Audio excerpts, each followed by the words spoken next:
सूरज नाचे चंदा नाचे सूरज नाचे चंदा नाचे नाचे तारागण मन में रोजन गयो सकेरे पावन वृंदावन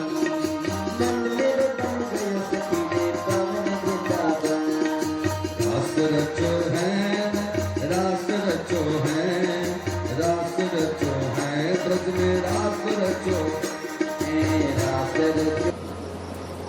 रहस्य को जानते हैं कैसे अपने व्यवहार में अपने दैनिक जीवन में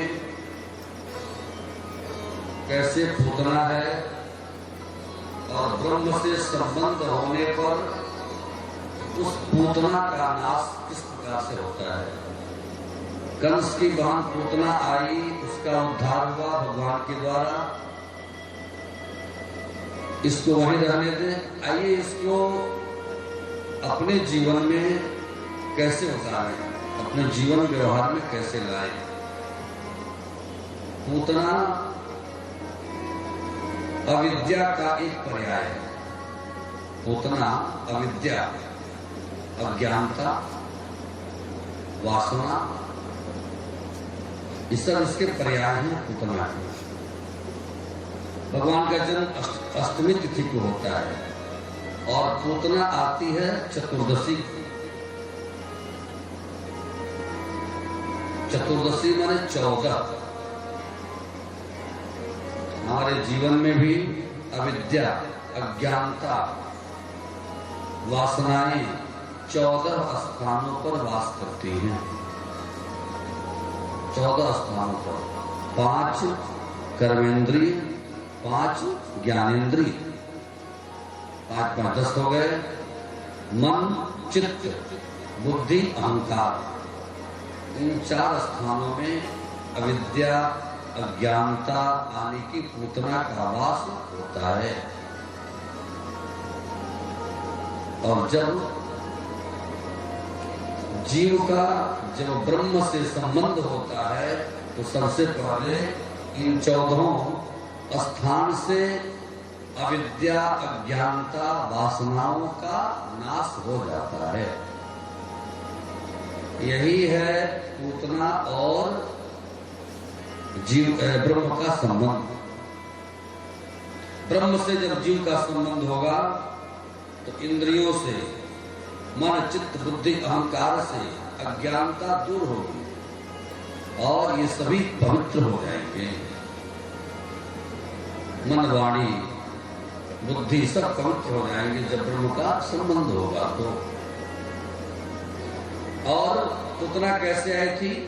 सरिधज करके आई थी। पूतना अपने वास्तविक रूप में नहीं आई थी। अज्ञानता, वासना कभी भी अपने वास्तविक रूप में नहीं आती, वो सज धज करके ही आती है। झूठी बातें ही हमें अच्छी लगी क्योंकि उसमें बड़ी सजावट होगी, बड़ी बनावट होगी। अज्ञानता हमें अच्छी लगेगी क्योंकि उसमें ज्यादा से ज्यादा मसाले मिलाए गए होंगे। भागवत के रहस्यात्मक कथाएं आपको अच्छी नहीं लगेंगी। जिन कथाओं में अधिक से अधिक नृत्य, गान इत्यादि भरे हों वो कथाएं ज्यादा अच्छी लगेंगी। तो पूतना अज्ञानता, अविद्या सज धज करके आती है, हमारी इंद्रियों को प्रभावित करती है। यदि हम सचेत हो जाते हैं, अपने आप को ब्रह्म से जोड़ लेते हैं, ये सब कुछ पवित्र हो जाता है और शरीर से राम नाम रूपी सुगंध निकलने लगती है। बोलो भक्तवत्सल भगवान की जय। रास रचो है, रास रचो है, रास रचो है, रास रचो है, रास रचो है, ब्रज में रास रचो है, रास रचो है, रास रचो है, रास रचो है, ब्रज में रास रचो है। जय हो।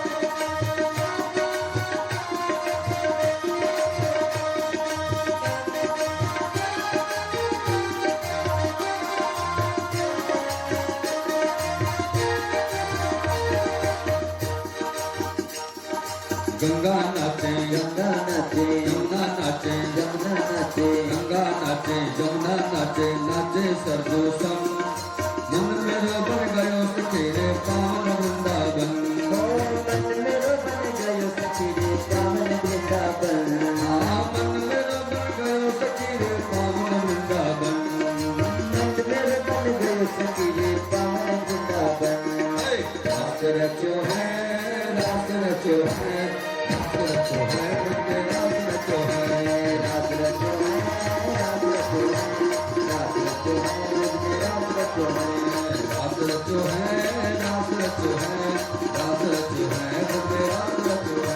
रास रचो है रास रचो है रास रचो है रास रचो है।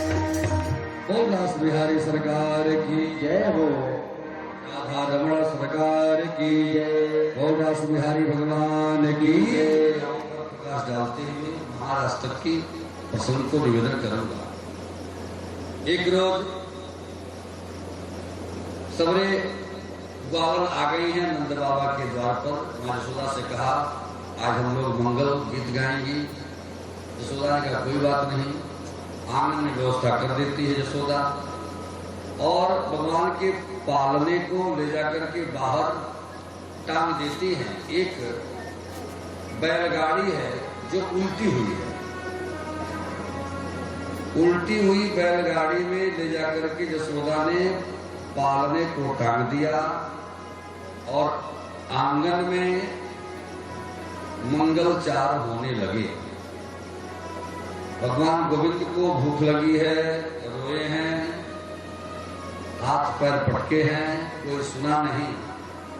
और वो जो उल्टी गाड़ी है वह कंस के द्वारा भेजा गया एक असुर है जिसका नाम है सकटासुर। भगवान हाथ पैर पटके हैं, पैरों से चोट लगने से वह बैलगाड़ी असुर के रूप में प्रकट हुआ और भगवान ने उस सकटासुर का भी वध किया, भंजन किया, उद्धार किया। बोल सकटासुर बधैया भगवान की। अधिकतर होता है ऐसे ही, हम भी अपने घरों में उत्सवों के दिन अपने ठाकुर को भूल जाते हैं, अपने भगवान को भूल जाते हैं और क्या करते हैं, जिस घर में भगवान रहते हैं उसी घर में सारा सामान ले जाकर के रख देते हैं, भगवान को भूल जाते हैं। यहाँ भगवान संदेश देना चाहते हैं किसी भी क्षण हमें भूलो मत, चाहे उत्सव का हो और चाहे गम का हो। उधर इस प्रसंग में एक और रहस्य है। भगवान बताते हैं क्या, आप देखिए यदि गाड़ी उल्टी है तो उसमें भगवान का पालना टांगेंगे तो पलना कैसे हो जाएगा, नीचे हो जाएगा, तभी न लटकेगा, और गाड़ी ऊपर हो जाएगी, पलना नीचे हो जाएगा। भगवान कहते हैं अपने जीवन रूपी गाड़ी के नीचे मुझे रखोगे तो तुम्हारी भी हालत सकटासुर की होगी। क्या करो, अपने जीवन रूपी गाड़ी के ऊपर मुझे रखो, मुझे लटका के मत रखो, लटका के रखोगे तो तुम्हारी भी हालत सकटासुर की होगी। अपने जीवन रूपी गाड़ी के ऊपर रखो। हमें भी अपने जीवन में भगवान को सर्वश्रेष्ठ स्थान देना चाहिए। यही है सकट भंजन। ब्रह्म का जब संबंध जीव से होता है तो जीव इन अवस्थाओं से गुजरता है। ये इसके रहस्यात्मक बातें हैं। लीला गान तो होगा लेकिन रहस्यात्मक बातों को भी जानते चलें। एक आया है तृणावर्त। तृणावर्त जीव का संबंध जब ब्रह्म से होता है तो तृणावर्त का नाश होता है। यह जीव काम क्रोध मदलोभ से घिरा हुआ है, चारों तरफ से घिरा हुआ है। तृणावर्त क्या है? तृणावर्त एक सूखी घास जो हवा में उड़ने लगती है, आवृत होकर के गोल गोल होकर के घूमने लगता है, वह तृणावर्त है। हम भी अपने जीवन में काम क्रोध मदलोभ को गोल गोल घुमा के रखें। जहां कहीं जिस दिशा में जाते हैं काम क्रोध मदलोभ ही दिखाई देता है। तृणावर्त आया है, मौका पा करके भगवान गोविंद को उठाया है। भगवान ने कहा चलो अच्छा बात है, मामा हो, मामा के कंधे पे थोड़ा घूम लिया जाए। तृणावर्त ने जब तक गोकुल में घुमाया, भगवान ने ललिता विशाखा सभी ग्वालों के घरों को देखा है। और जब तृणावर्त भगवान को लेकर के मथुरा की ओर जाने लगा, भगवान ने अपने शरीर का वजन बढ़ाया, तृणावर्त का दिमाग चकराया। अरे कहां से मैंने पत्थर उठाया। भगवान ने कहा अच्छा, पत्थर में लोग मुझे समझते हैं, तू मुझको ही पत्थर समझने लगा। भगवान ने अपने शरीर का वजन बढ़ाया, तृणावर्त का दिमाग चकराया और तृणावर्त जमीन पर धड़ाम से गिर गया। बहुत तृणावर्त बधैया भगवान की जय। मन में बसा के तेरी मूर्ति, उतारों में गिरधर तेरी आरती। मन में बसा कर तेरी मूर्ति, उतारों में गिरधर तेरी आरती।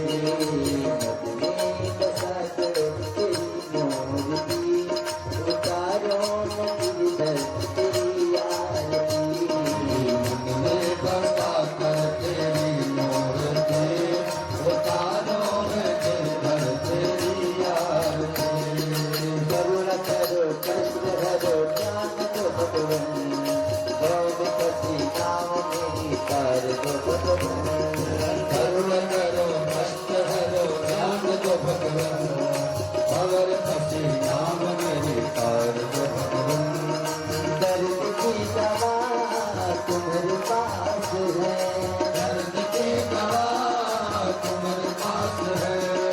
जिंदगी दया की है भीख मांगती, मन में बसा के तेरी मूर्ति, उतारों में गिरधर तेरी आरती। मन में बसा कर तेरी मूर्ति, उतारों में गिरधर तेरी आरती। काम तुमसे क्या नहीं सोचो भगवान, जिंदगी भर तेरे नाम कर दिया। काम तुमसे क्या यही सोचो भगवान, जिंदगी भर तेरे नाम कर दिया। सब कुछ तेरा कुछ नहीं मेरा, सब कुछ तेरा कुछ नहीं मेरा। चिंता है तुझको प्रभु जमींदार की, में बसा कर तेरी मूर्ति, उतारो राधा कर तेरी आरती। में बसा कर तेरी मूर्ति, उतारो गिरधर तेरी आरती। वेद तेरी महिमा गाए संत करे गान, नारद गुणगान करे तेरे वीरगान। वेद तेरी महिमा गाए संत करे गान, नारद गुणगान करे वेद तेरी महिमा गाए संत करे गान, नारद गुणगान करे तेरे वीरगान। वेद तेरी महिमा गाए संत करे गान, नारद गुणगान करे तेरे वीरगान। भक्त तेरे पार कर रहे पुकार, भक्त तेरे पार कर रहे पुकार। दास दास गाए प्रभु तेरी आरती, मन में बसा कर तेरी मूर्ति, उतारो जमीना तेरी आरती। मन में बसा कर तेरी मूर्ति, उतारो गिरधर तेरी आरती। जय गुरु जय बन करुणावतार, मुरार तारो भजन सदा बसंत हृदय भव भवानी सुगंधरानी। तो मेरा माता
बोलिए वृंदावन बिहार जाल की सामरे सरकार की जुगल जोड़ी की श्रीमद् भागवत महापुराण की बड़ी कमजोर बात महाराज की जगमान की उनके समस्त परिवार की नगर बस्ती की श्रोता वक्ता की धर्म के अधर्म का प्राणियों में विश्व का गो माता के सत्य सनातन धर्म की मंदिरों की मर्यादा बनी रहे। जय जय तारा हर हर महादेव जय जय श्री राधे। और यशोदा मैया आपको चिंतित हो गई है, क्या करें, जितनी भी घटनाएं हो रही है मेरे ही बालक के साथ हो रही हैं। पूजा पाठ करवाया है, अरिष्ट निवारण मंत्र का जप करवाया है, प्रेत छू दे रहे हैं बार बार, सरसों इत्यादि की धुनी दिखाई गई है, गौमूत्र से स्नान करवाया गया है, गाय के पूछ से झाड़ा लगाया गया है और पुनः महोत्सव होने लगा है। अब तो धीरे धीरे भगवान के और भी संस्कार होने लगे हैं। गर्गाचार्य उस गोकुल के कुल आचार्य हैं, कुल पुरोहित हैं। गर्गाचार्य को बुलाया गया है नामकरण संस्कार के लिए। नामकरण भी एक संस्कार है, नाम भी जैसे तैसे मत रख लिया करें। नामकरण भी आपके जन्म के अनुसार होनी चाहिए, जन्म की तिथि के अनुसार, जन्म के समय के अनुसार, नक्षत्र के अनुसार आपके नाम होने चाहिए। नामकरण संस्कार के लिए गर्गाचार्य आए हैं। इधर दोनों माताओं ने आपस में राय बना ली है, आज गर्गाचार्य की परीक्षा ली जाएगी। परीक्षा लेने के लिए दोनों माताओं ने अपने अपने पुत्रों का हेरा फेरी कर लिया है, अदला बदली कर लिया है। रोहिणी मैया अपने गोद में कन्हैया को ले ली है और जसोदा अपने गोद में बलराम जी को ले ली। पहचानने के लिए देखा जाए गर्गाचार्य क्या मतलब लगाते हैं। गर्गाचार्य पधारे हैं, दिव्य स्वागत हुआ है। भगवान के स्वरूप को देख करके गर्गाचार्य स्तब्ध हो गए, मुक्त हो गए, दर्शन करने लगे। माताओं ने कहा महाराज जी, अरे जिस काम के लिए आए हैं वो काम करिए। गर्गाचार्य होश में आते हैं और यशोदा के गोद में जो बालक है उसकी ओर इशारा करके बोलते हैं गर्गाचार्य, अयम ही रोहिणी पुत्रो सुहृदो गणे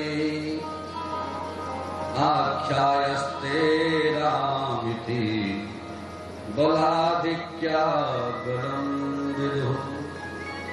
यशोदा, ये तेरे गोद में जो बालक है ना, अयम ही रोहिणी पुत्रो, ये तो रोहिणी का पुत्र है। रमयन सुहृदो गण,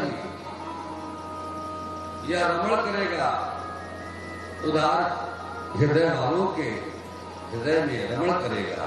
इसके पास बल की अधिकता होगी, इसलिए इसका नाम बलराम होगा। सबके हृदय में रमण करेगा, इसलिए राम होगा, और बल की अधिकता होगी, इसलिए इसका नाम बलराम होगा। और इसका जो जन्म हुआ है ना, ये संकर्षित गर्भ से इसका जन्म हुआ है, इसलिए इसका नाम संकर्षण भी होगा। देवकी का 7वां गर्भ संकर्षित करके ला करके रोहिणी मां के गर्भ में स्थापित किया गया। यही विधि है संकर्षण विधि। और रोहिणी, ये तेरे गोद में जो लल्ला है ना, इसका नाम बहूनि सन्ति नामानि रूपाणि च सुतस्य ते गुणकर्माणि रूपाणि तान्यहं वेदनो जनः। रोहिणी, तुम्हारे गोद में जो बालक है ना, इसके बहुत से नाम होंगे। बहूनि सन्ति नामानि, इसके बहुत से नाम होंगे। रूपाणी, इसके रूप भी होंगे। सुतस्य ते, तुम्हारे इस पुत्र के कई नाम होंगे, कई रूप होंगे। गुण कर्मान रूपाणी तान्यहं वेद नो जना। गुण और कर्म के आधार पर वेदों में इसके अनन्य नाम होंगे। और हाँ, इसकी एक विशेषता है, इसकी एक विशेषता है, जो ही इसे देखेगा इसकी ओर खिंच जाएगा। इसलिए इसका नाम होगा कृष्ण। करसति इति कृष्ण, जो अपने ओर खींच ले उसी का नाम है कृष्ण। यशोदा ने कहा, ये नाम तो बड़ा टेढ़ा है, मैं पढ़ी लिखी हूं नहीं, कैसे ये नाम रखूंगी। गर्गाचार्य कहते हैं, आप माँ हो, आपके लिए सभी अधिकार सुरक्षित हैं। माँ को अधिकार है अपने बेटे का नाम बिगाड़ करके भी बुला लेती है। और वही नाम बिगाड़ करके कोई पड़ोसन बुला दे, उससे झगड़ा करने को तैयार हो जाएगी और अपने ही अपने बेटे का नाम बिगाड़ के बुलाएगी। तभी से यशोदा ने कृष्ण को कन्वा कन्वा कह के पुकारना शुरू कर दिया। बोलो भक्तवत्सल भगवान की जय। चलने लगे हैं, चलना सिखाती है माँ यशोदा उंगली पकड़ के। कालेन बजताल्पेन गोकुले राम केसरो जानोभ्याम सह पाणिभ्याम ऋग्माणो मृजहतो। बड़े ही कम समय में राम केशव, राम ने बलराम, केशव कृष्ण, राम और कृष्ण दोनों बड़े ही कम समय में घुटनों के बल, हाथों के बल चलना शुरू कर दिए हैं।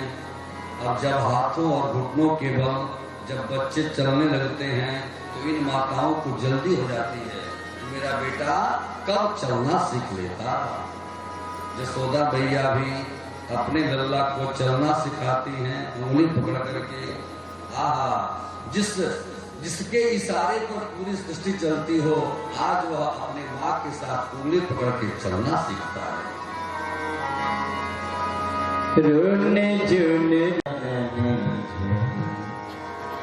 बाजते हैं पैजनिया, रुन जुन रुन जुन जन बाजते हैं पैजनिया, रुन जुन रुन जुन जन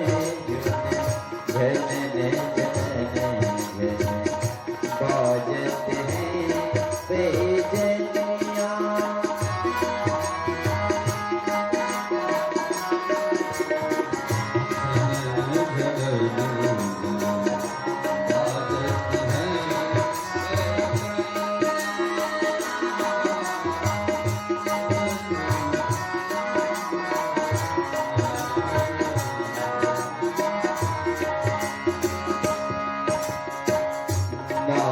जसोदा चलने सिखावे, माते जसोदा चलने सिखावे, अंगुली पकड़ी तो कन्या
मुकुंद भगवान की जय। इन माओ के बस में नहीं रहते, घर से बार बार निकल जाते हैं, बाहर जाकर के धूल लगा लेते हैं, माताएं सजा धजा के तैयार करती हैं, चोटी इत्यादि बांध करके तैयार करती हैं और बच्चे बाहर निकलते हैं, जाके शरीर में धूल लगा लेते हैं। घर जब बच्चे आते हैं तो मां डांटती है। ठीक उसी प्रकार आज भगवान भी चलना सीख लिए हैं, बाहर गए हैं, कीचड़ से अपने पूरे शरीर को मां के पास आते हैं। पंकाभिषिक्त सकला अभयम विलोक्य दामोदरम बदति कूपवसा जसोदा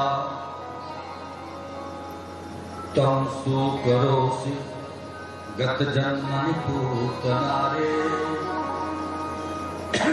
इत्युक्त सस्मित मुखो भवतु नो मुरारे। पंकाभिषिक्त सकला अवयम विलोक्य, कीचड़ से सने हुए पूरे शरीर को देख करके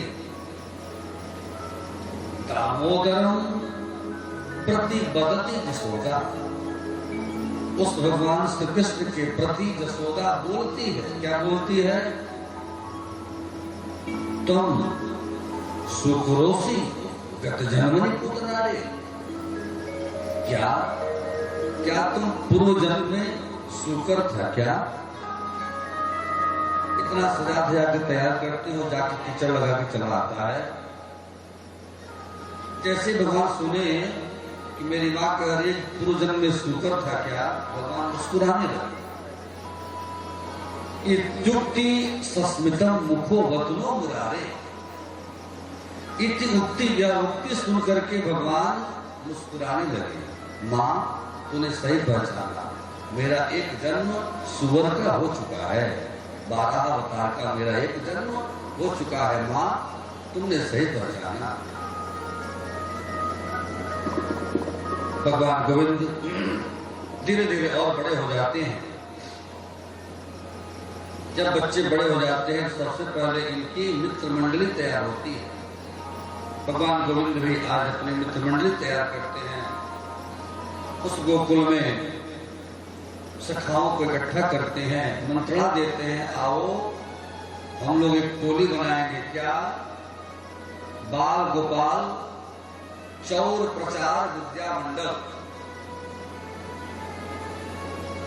ग्वालों ने कहा आप यही करोगे, चोरी सिखाओगे, घर में बड़ी पिटाई होगी। भगवान ने कहा डरो मत, मैं हूं ना। और स्वयं अपने उसके अध्यक्ष बन गए और ग्वाल बाल सखाओं के साथ अब गोकुल की गलियों में कमाल और धमाल मचाना प्रारंभ कर देते हैं। और सभी अब बेचैन हो जाते हैं। गली गली में तमाम राधे श्याम, राधे श्याम। गली में तमाम राधे श्याम, राधे श्याम। गली गली में तमाम राधे श्याम, राधे श्याम। गली गली में तमाम राधे श्याम, राधे श्याम। लगा के जुल्फी में तेल करे लेकर संगे खेल। लगा के जुल्फी में तेल करे सखा संगे खेल। लगा के जुल्फी में तेल करे सखन संग खेल। लगा के जुल्फी में तेल करे सखन संगे खेल। संगे भैया बले राम, राधे श्याम, राधे श्याम। संगे भैया बले राम, राधे श्याम, राधे श्याम। संगे भैया बले राम, राधे श्याम, राधे श्याम। संगे भैया बले राम, राधे श्याम, राधे श्याम। बाल बालन के संग करे गोपियन के तंग। बाल बालन के संग करे गोपियन के तंग। बाल बालन के संग करे गोपियन के तंग। बाल बालन के संग करे गोपियन के तंग।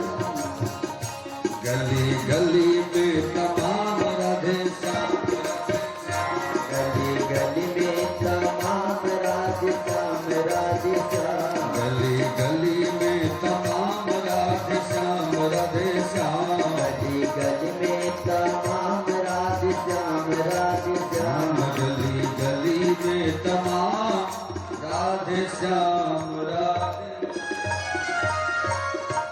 अपने पूरे कोई गोपी दूध दो करके रखी है, घर में ले जाना चाहती है, तब तक दूध पी जाना। इस प्रकार से ग्वाल बालों के साथ भगवान बाल मुकुंद गोपियों के घरों में घुस घुस करके माखन चोरी की लीला करते हैं। पहले दिन ही मैंने निवेदन किया था, दूध में मक्खन होता है, ये पता सभी को है, लेकिन वो मक्खन प्रदर्शित नहीं होता, दिखाई नहीं देता। उसके लिए क्या करना पड़ता है? दूध को दही के रूप में परिणत करना पड़ता है, पुनः उसमें मखानी चलानी पड़ती है, तब जाकर के मक्खन बाहर आता है। यहीं से कथा भी प्रारंभ होती है। सच्चिदानंद रूपाय महात्मा में ही इसका वर्णन है। दूध से मक्खन निकालने की जो प्रक्रिया है, वही प्रक्रिया है जीव को आनंद प्रकट कर लेने की। जीव परमात्मा से मिल जाए, वही प्रक्रिया है जो दूध से मक्खन निकाला जाता है। जीव को सत्संग रूपी मखानी चला चला करके अपने अंतःकरण में आनंद को प्रकट कर लेना ही परमात्मा को पा जाना है।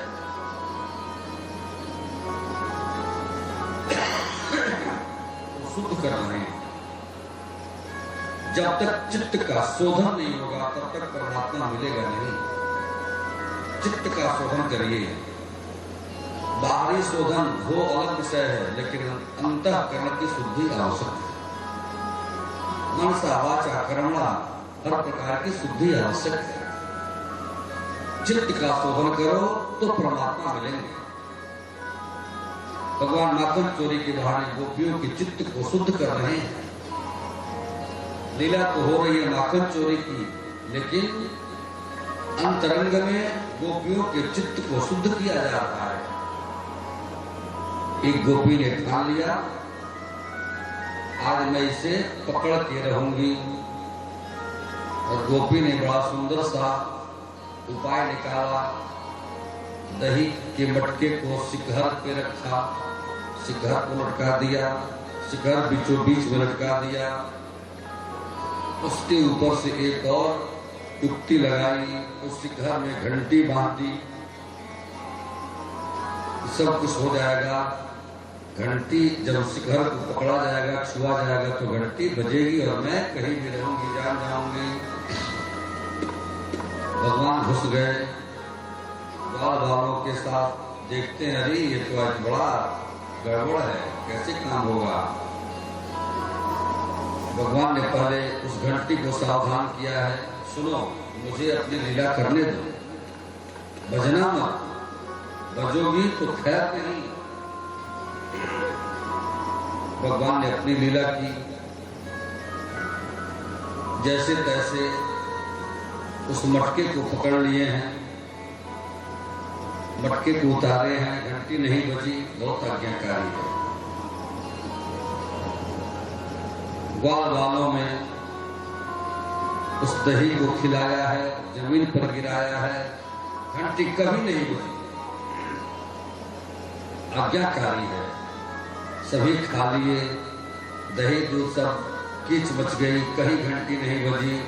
लेकिन जैसे ही भगवान ने दही का एक कलौ लेकर के अपने मुंह में डाला, घंटी टन टन टन टन टन टन करके घंटी बज गई और तो गोपी जग गई। भगवान ने कहा चलो अब तो पकड़ा ही गए, लेकिन इस गोपी से हम बाद में निपट लेंगे, लेकिन घंटी तू बताओ, तुमको मैंने मना किया था कि बजना मत, फिर भी तू बज गई। घंटी बोल पड़ी सरकार, जहां मैं मौजूद हूं वहां आप भोजन करें और मैं न बजूं तो मेरा जीना धिक्कार। इसलिए भगवान के भोग में घंटी बजाना अति आवश्यक है। और वैसे आप भी अपने घरों में घंटी बजाइए। घंटी बजने का बड़ा रहस्य है। घंटी जब बजती है उसका मंत्र है आगमनार्थं तु देवानां गमनार्थं तु रक्षसां कुरु घंटे वरं नादं देवता स्थान सन्निधौ। घंटी के बजने से घर में की नकारात्मक शक्तियां बाहर जाती हैं और सकारात्मक ऊर्जा का प्रवेश होता है। परिवार में सकारात्मक सोच होते हैं, नकारात्मक जो विषाणु हैं वो बाहर निकल जाते हैं। बोलो भक्तवत्सल भगवान की। अब तो गोपी पकड़ ली, अब क्या होगा। और गोपी भगवान गोविंद की बाह को पकड़े लिए चले जाते हैं यशोदा के यहाँ शिकायत करने। यशोदा तो कहती है ना तेरा लोला बदमाश नहीं है, देखो आज लड़के हाथ पकड़ लिए हुए।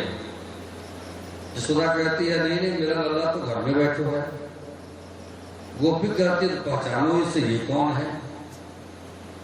यशोदा कहती है ना हो ही नहीं सकता, मेरा लल्ला छोटो है, तुम्हारे शिकार कैसे पकड़ लोगे। यशोदा से गोपी ने शिकायत किया है। हालांकि ये पद इत्यादि भागवत जी में नहीं है, लेकिन आप माताएं इस पद को गाती हैं, बड़ा प्राचीन पद है, इसलिए आप भी गाइए, गुनगुनाइए। चित्त चोर मोर दहिया, कितना सुंदर गा रही हैं आप लोग। खा गई हो चित्त चोर मोर दहिया, खा गई हो चित्त चोर मोर दहिया।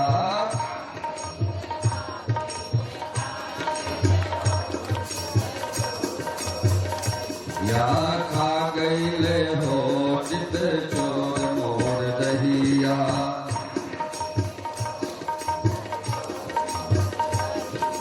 कुछ कहिले कुछ भूया गिरवले,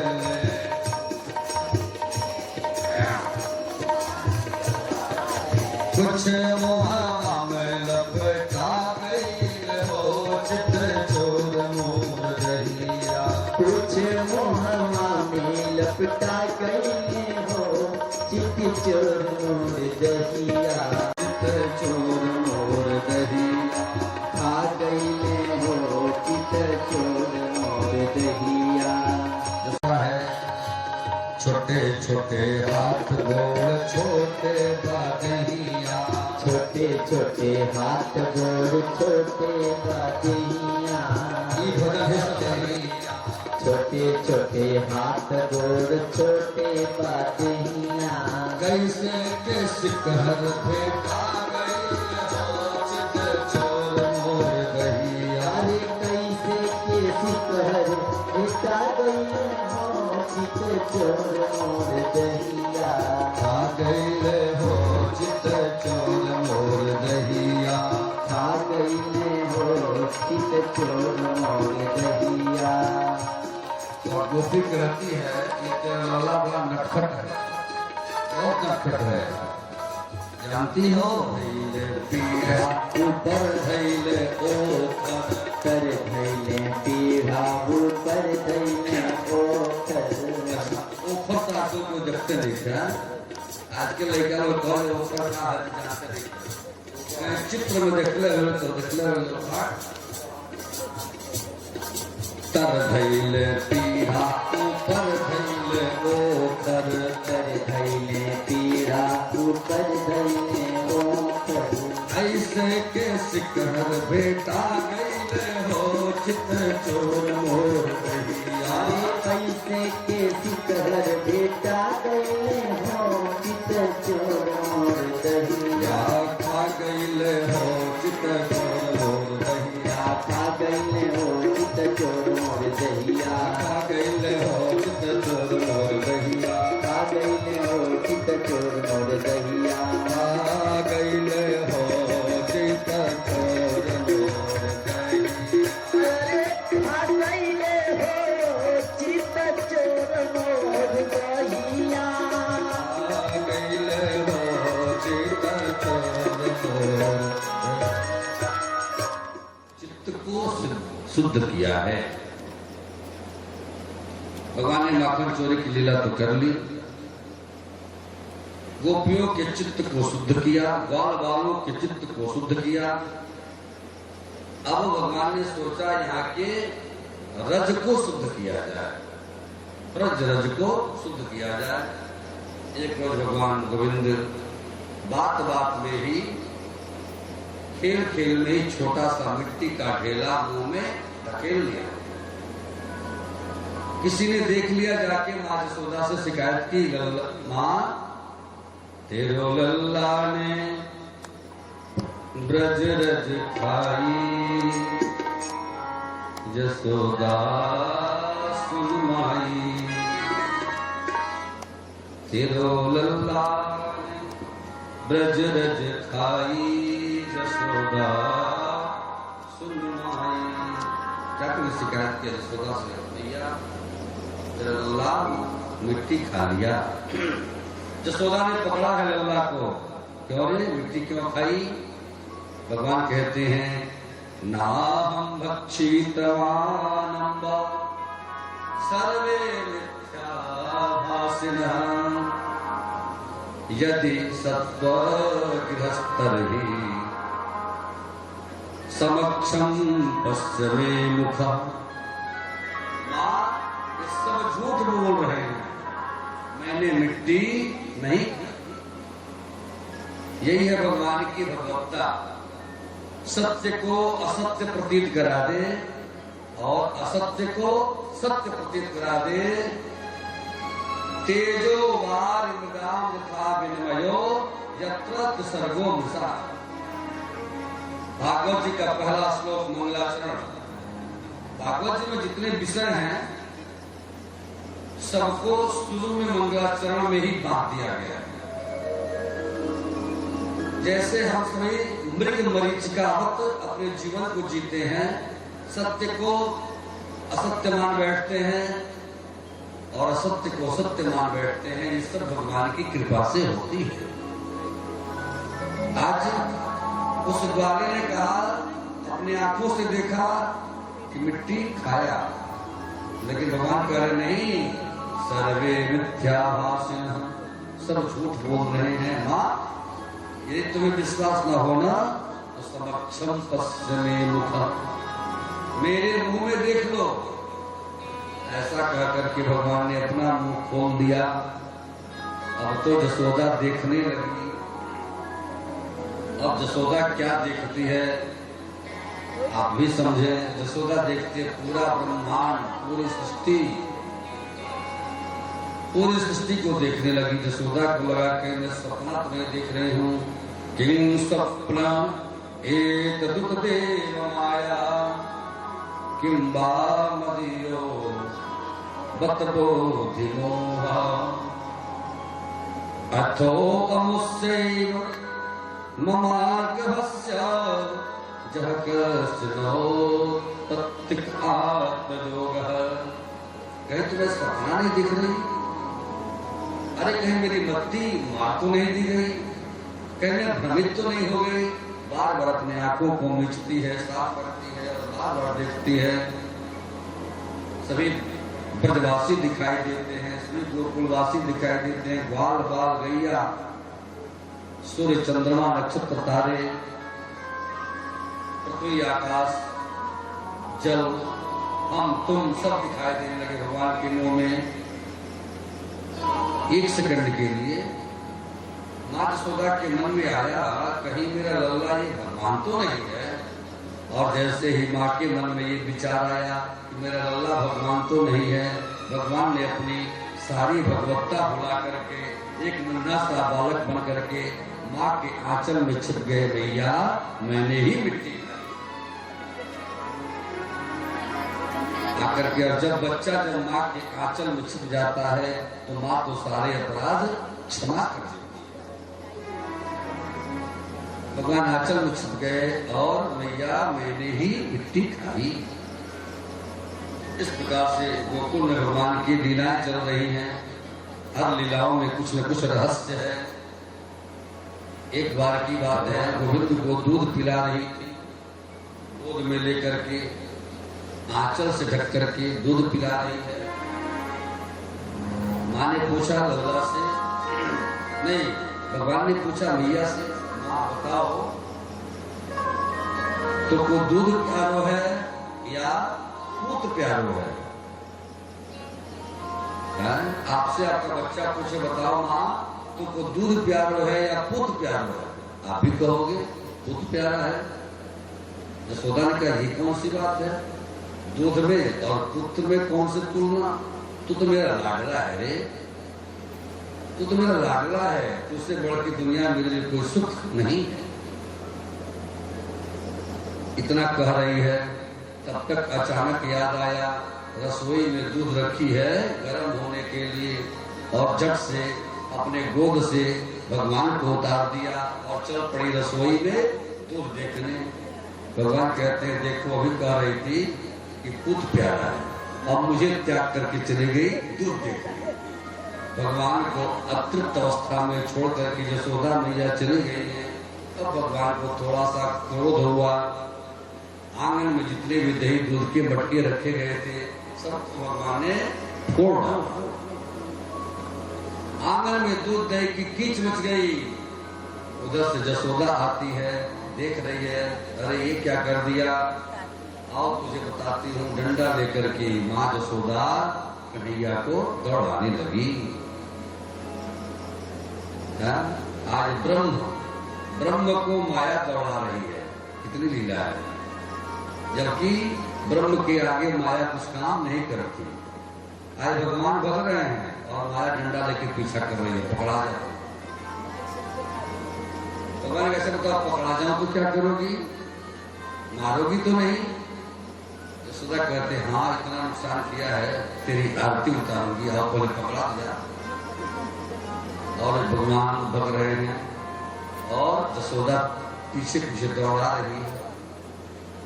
अरे पकड़ा जाना रे, कितना दौड़ाएगा? भगवान समझ गए कि अभी मैया थक गई है और भगवान स्वयं पकड़ा गए। भगवान किसी के पकड़ने से नहीं पकड़ाते, वो अपनी कृपा करके स्वयं भक्त से पकड़ा जाती हैं।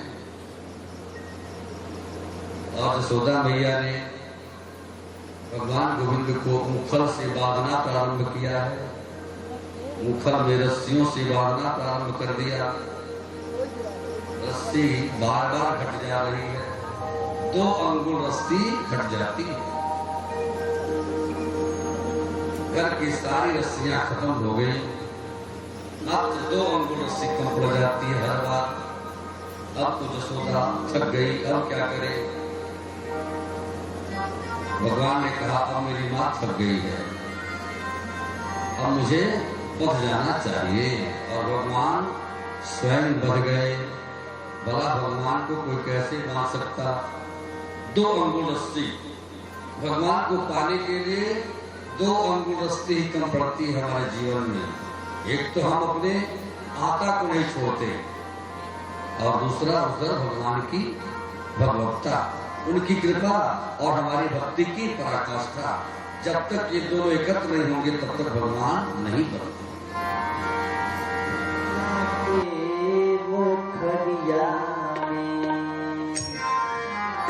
अब चूंकि देहात इलाका है, भोजपुरी इलाका है, थोड़ा सा एक आध भजन ऐसे भी हो जाने चाहिए। जसोदा बंधले बारी कान्हा के गोखरिया में, प्रेम के रसरिया में। जसोदा बंधले बारी कान्हा के गोखरिया में, प्रेम के रसरिया में।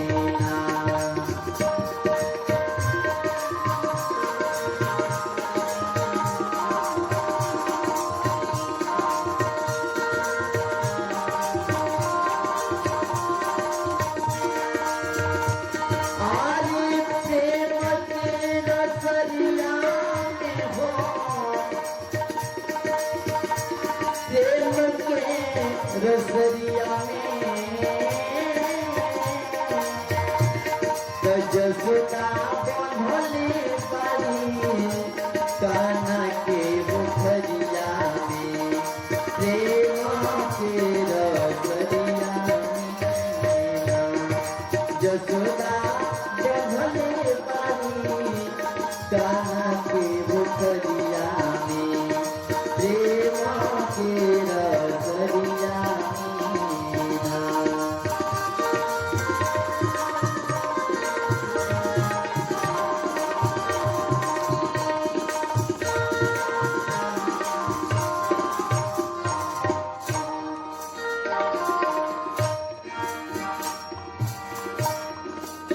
ऐसन हरि की लीला कैनी माई, हाथी रूप बनैनी जैसन।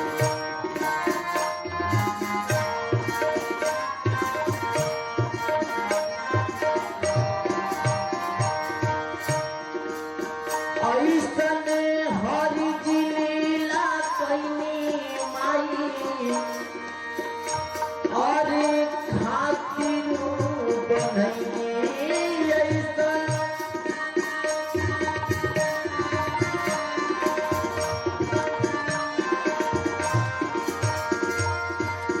हो ऐसन हरि की लीला कैनी माई, और खातिर बनैनी।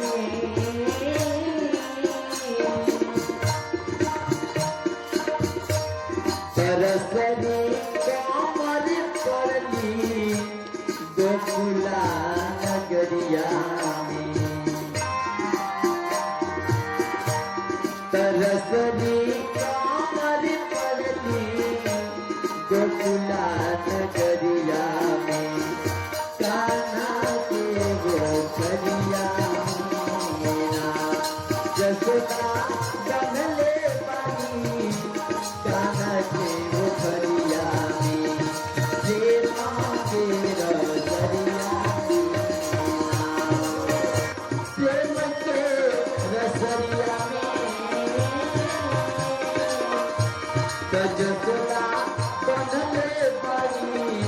कान्हा के मुखरिया में प्रेमा तेरा सरिया मीना जसोदा बनल बाई कान्हा के मुखरिया में प्रेमा तेरा सरिया मीना जसोदा बनल बाई कान्हा के मुखरिया में प्रेमा तेरा सरिया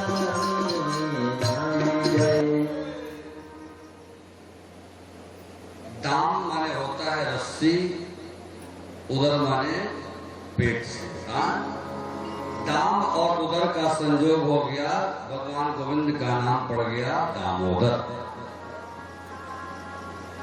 भगवान तब तक नहीं बदलते जब तक भक्तजनों का परिश्रम और भगवान की कृपा, ये दोनों जब तक एकत्र नहीं होती तब तक भगवान बदलते नहीं।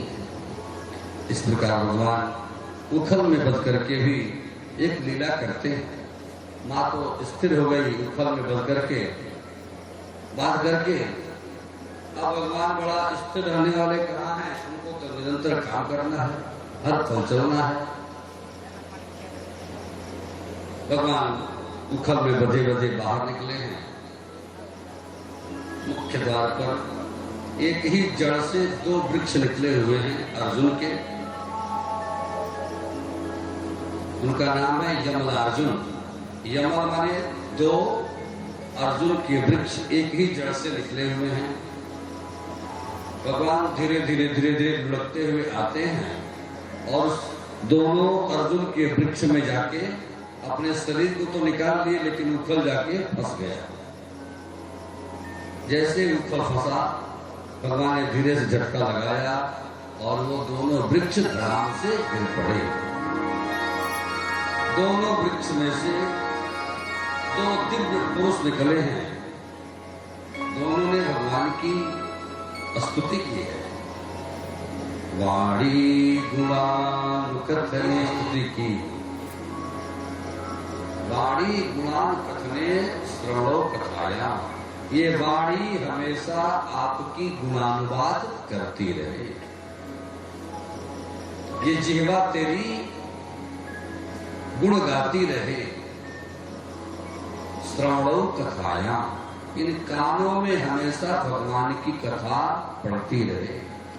ये कान सदैव आपकी कथाओं को सुनती रहे। हस्तौ च कर्मसु, ये हाथ सदैव आप ही की सेवा में लगे रहे। मनस तव पादयोर्न, ये मन आपके चरणों में झुका रहे, लगा रहे। दृष्टि स्मृत्यास्तम, और ये सिर हमेशा आपके दरबार में झुका रहे। दृष्टि सदा, ये आंखें सदैव संतों के रूप में आपकी दर्शन करती रहे। ऐसा दिव्य स्तुति किया उन दोनों महापुरुषों ने। प्रियात्मा बंधुओं, वो दोनों महापुरुष पूर्व जन्म के शापित हैं, जो आज वृक्ष बन गए थे। पूर्व जन्म में ये दोनों कुबेर के पुत्र हैं, मणिग्रीव नलकूबर। ये दोनों कुबेर के पुत्र थे। नग्न होकर के सरोवर में स्नान कर रहे थे। उसी रास्ते नारद जी जा रहे हैं। नारद जी को देख करके भी इन लोगों को लज्जा नहीं आई। नारद जी ने श्राप दिया, जाओ, तुम्हारे अंदर थोड़ा भी विवेक नहीं है, जाओ तुम तो जड़ पुरुष हो जाओ। नारद जी के श्रापवश कुबेर के ये दोनों पुत्र मणिग्रीव नलकूबर, ये दोनों आज वृक्ष के रूप में यही पड़े हुए थे, जो भगवान ने अपने दामोदर लीला के बहाने उन दोनों कुबेर पुत्रों का उद्धार किया है। बोलो भक्त वत्सल, भक्तों से मिलने का जो जगह है, एकांत जगह बनाते हैं। प्रेम की पिपास देख देख निज प्रेमियों की भाव रसीले जन निराश न होंगे। अब कामना की पूर्ति हेतु कल्प करूं लगाया। चिंतामणि जड़ित चाल चादर बिछी हो जहां, भ्रांति प्रतिभ्रांति कुंज कुंजन से सजाया है भारत का भूषण। तिलक तीनों लोकों का भक्तों के वास हेतु वृंदावन बनाया है। एक सुंदर सा वृंदावन भगवान ने अपनी मर्जी से बनाते हैं। वहां अपने प्रेमियों को बुला बुला करके उनसे मिलते हैं। भगवान गोविंद गौ चारण करना भी शुरू कर दिए, गाय चराना भी प्रारंभ कर देते हैं। गाय चारण के बहाने, गौ चारण के बहाने भगवान गोविंद ने अघासुर, वत्सासुर जैसे बड़े बड़े असुरों का संहार किया है। वत्सासुर जैसे बड़े बड़े कंस के द्वारा भेजे गए जो बड़े बड़े असुर हैं, सबका भगवान ने संहार किया है। अब धीरे धीरे भगवान के गौ चारण लीला को देख करके सृष्टि के एक दिव्य महापुरुष है उनको भ्रम हो जाता है। अपने मित्र मंडली के साथ वो चारण करने गए हैं। वहां मध्याह्न जब समय हुआ है, सभी ग्वाल एकत्र होकर के मध्याह्न का जलपान कर रहे हैं। भगवान गोविंद अपने घर से कुछ नहीं ले गए, कथाओं के बीच में बैठ करके उन्हीं की सामग्रियों को लेकर के स्वयं मालिक बन जाते हैं। सबको गोल गोल बैठा दिया और स्वयं भगवान ने क्या किया,